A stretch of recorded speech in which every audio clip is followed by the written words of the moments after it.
राजा Lawrence की 3 बेटियां थीं। तीनों बेटी बहुत ही सुंदर थीं। सबसे बड़ी राजकुमारी का नाम मैरी था और मंझली राजकुमारी का रोज था और सबसे छोटी और चंचल राजकुमारी का नाम एली था। सब बहुत हंसी खुशी से रहते थे। सब कुछ अच्छे से चल रहा था। एक दिन राजा लॉरेंस अपनी बेटियों के साथ खाना खा रहे थे। आज मैं आप तीनों से एक सवाल पूछता हूँ। हाँ पिताजी पूछो। बताओ तुम किसके भाग्य का खाते हो? पिताजी आप मेरे पिताजी हैं और मैं आपकी बेटी हूँ, इसलिए मैं आपके हक का खाती हूँ। रोज तुम बताओ, तुम किसके भाग्य का खाती हो? पिताजी आप ऐसा क्यों पूछ रहे हैं? आप एक राजा हैं और मैं आपके राज्य में रहती हूँ, इसलिए मैं राजा यानी आपके भाग्य का खाती हूँ। लॉरेंस अपनी दोनों बेटियों के जवाब से बहुत खुश था। फिर उसने अपनी तीसरी बेटी को अपने पास बुलाया। एली तुम बताओ, तुम किसके भाग्य का खाती हो? पिताजी हर इंसान और पशु पक्षी अपने अपने हक का खाते हैं, इसलिए मैं भी अपने हक का खाती हूँ। एली की ये बात सुनकर लॉरेंस को गुस्सा आ गया। ठीक है, अगर तुम अपने हक का खाती हो तो यहाँ से निकल जाओ। मैं भी देखता हूँ तुम्हारा भाग्य कितना बलवान है। मेरे दिए बिना तुम्हें कैसे खाना मिलता है। राजा ने गुस्से में आकर अपनी पुत्री को एक जंगल में छुड़वा दिया, लेकिन एली को समझ नहीं आया कि उसकी गलती क्या है। वो एक पेड़ के नीचे बैठी बैठी सोचती रही। थोड़ी देर बाद उसे नींद आ गई। जब वो सुबह उठी तो उसे प्यास लगी। वो चलने लगी। थोड़ी देर चलने के बाद उसे एक तालाब दिखा। उसने उस तालाब में जाकर हाथ मुंह धोए। तभी वो तालाब पूरा सूख गया। वो आश्चर्य में पड़ गई। उस तालाब के नीचे सीढ़ियां बनी हुई थीं। वो सीढ़ियों के सहारे से अंदर जाने लगी। तभी उसने देखा कि वहाँ एक राजकुमार खड़ा है। वो उसे देखकर डर गई और वहीं खड़ी हो गई। जब कुछ देर तक वो हिला डुला नहीं तो वो समझ गई कि ये एक मूर्ति है। उसने जैसे ही उस मूर्ति को छुआ वो एक फाटक के रूप में बदल गया। ये सब क्या हो रहा है मेरे साथ? मुझे कुछ समझ नहीं आ रहा। वो थोड़ी देर तक वहीं रुकी रही और सोचने लगी। थोड़ी देर बाद वो उस गेट से अंदर चली गई।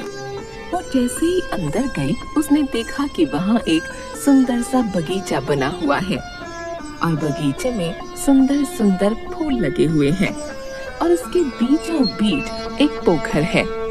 वो पोखर के पास गई। उसने वहाँ पानी और बगीचे में गिरे हुए फल खाए और सो गई। तभी उसके सपने में एक एंजल आई। बेटी तुम परेशान मत हो, तुम्हें मुझ पर भरोसा है ना, तो डरो मत, मैं हमेशा तुम्हारे साथ हूँ। जब तुम जागोगी तुम्हें एक राजकुमार दिखाई देगा। उस राजकुमार को छू लेना। तुम जैसे ही उस राजकुमार को छुओगी वो एक बहुत बड़े दरवाजे में बदल जाएगा। जब तुम उस दरवाजे के अंदर जाओगी तो तुम्हें एक महल दिखाई देगा। तुम उस महल के अंदर चली जाना। अंदर जाते ही तुम्हें 3 कमरे दिखाई देंगे जिसमें 3 सुंदर राजकुमार दिखाई देंगे। वो दिखने में तो एक जैसे होंगे। तुम उन तीनों को छूती हुई आगे बढ़ना। वो तीनों जाग जाएंगे। तब तुम्हें एक कमरा दिखाई देगा। जैसे ही तुम उस दरवाजे को खोलोगी तुम्हें वहाँ एक सुंदर राजकुमार दिखेगा और जैसे ही तुम उसे छुओगी वो जग जाएगा। वो जैसे ही जगे तुम उसके गले में फूलों का हार डाल देना। वही तुम्हारा पति होगा। इतने में एली की आंख खुल गई और वो हड़बड़ा कर उठ गई। ये सब क्या हुआ? क्या वो सब एक सपना था? क्या सच में ऐसा होगा?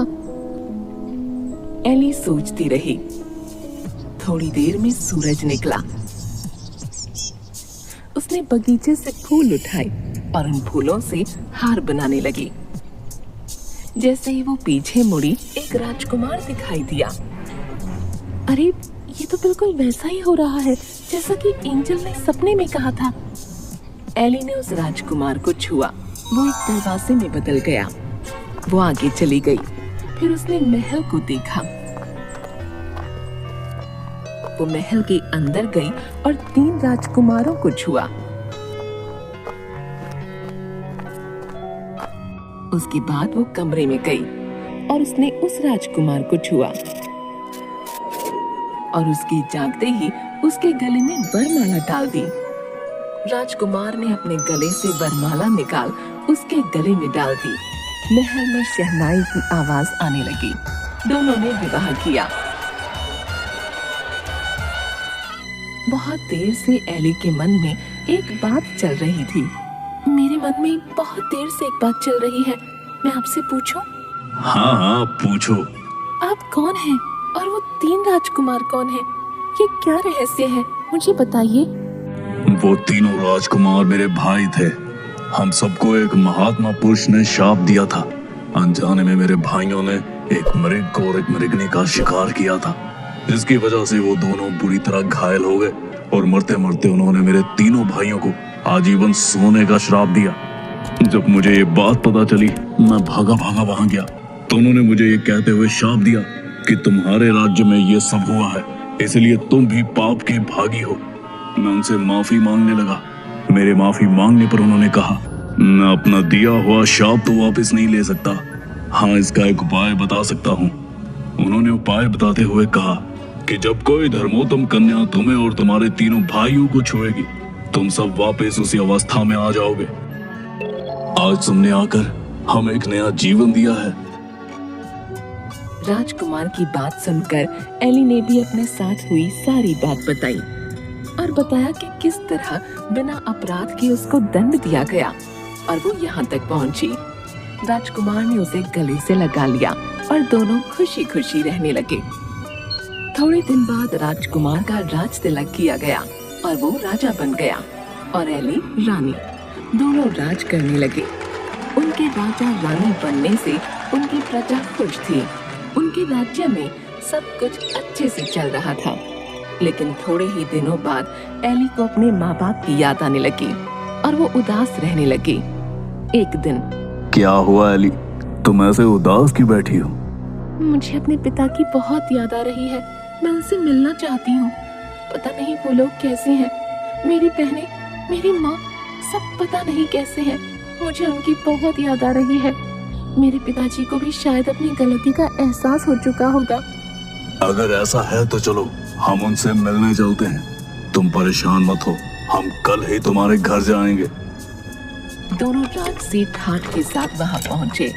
जब लॉरेंस ने देखा कि कोई राजा उनके राज्य की ओर अपनी सेना और हाथी घोड़ों के साथ आ रहा है तो वो डर गए। लेकिन वो कुछ नहीं कर सकते थे क्योंकि उनका अपना सारा खजाना खाली हो चुका था और उनके दोनों दामाद उनसे राज्य में हिस्सा मांग रहे थे।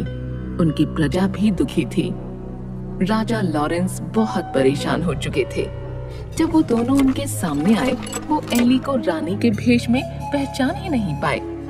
थोड़ी देर गौर से देखने के बाद उन्होंने पहचाना कि वो उनकी बेटी एली है। वो उसे देखते ही रोने लगे और अपनी गलती की माफी मांगने लगे। मुझे माफ कर दो एली, मैंने तुम्हें सच बोलने की सजा दी। तुमने सच कहा था कि हर कोई अपने भाग्य का खाता है। पिताजी, आप माफी मत मांगो। आप अगर मुझे जंगल में न छोड़ते तो मुझे ये खुशी के दिन कैसे देखने को मिलते। इतना कहते ही लॉरेंस की आंखों से आंसू गिरने लगे और उसने अपनी बेटी को गले से लगा लिया और वो सब खुशी खुशी